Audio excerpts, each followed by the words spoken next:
پاکستان کے جو ایسے انسٹرومنٹس جو کہ ناپید ہو رہے ہیں، انڈینجرڈ ہیں، اس ملک سے ختم ہو رہے ہیں اور ان کے آخری بجانے والے اور بنانے والے اس ملک میں رہ گئے ہیں،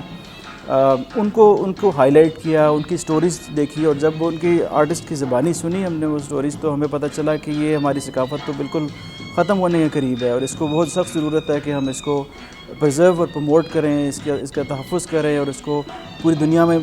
اس کی جو ہے نا پروموشن کریں۔ Face Foundation for Arts Culture and Education ایک ادارہ ہے اسلام آباد بیسڈ، جو کہ آرٹس اور ثقافتی پروگرامز، کلچرل پروگرامز ڈیزائن اور امپلیمنٹ کرتا ہے۔ ہیریٹیج لائیو ایک پھر ہم نے ایک پروجیکٹ جو ہے وہ ڈیزائن کیا، جو کہ آج کل ہو بھی رہا ہے یہاں پر۔ ہمارے ادارے کا کام صرف یہ ہے کہ تمام آرٹسٹ کو امپاور کیا جائے، ان کو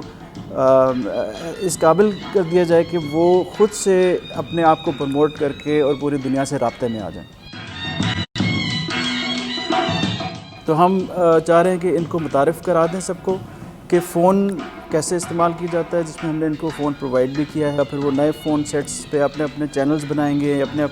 اپنے آپ کو اس میں لانچ کرنے کا طریقہ کار بتایا جائے گا، اور جتنے بھی میوزک کے پلیٹ فارمز ہیں ان کو استعمال کرنے کا طریقہ بتایا جائے گا۔ آگے جا کے ان کا سیشن شروع ہوگا سوشل میڈیا کا، جس میں یہی جو میوزک ٹیکنالوجی ہے اس کے اوپر ٹریننگز ہوں گی۔ پھر تیسرا سیشن ہے پرسنالٹی ڈیولپمنٹ کا، جس میں شخصیت کو ابھارنا اور شخصیت کو کیسے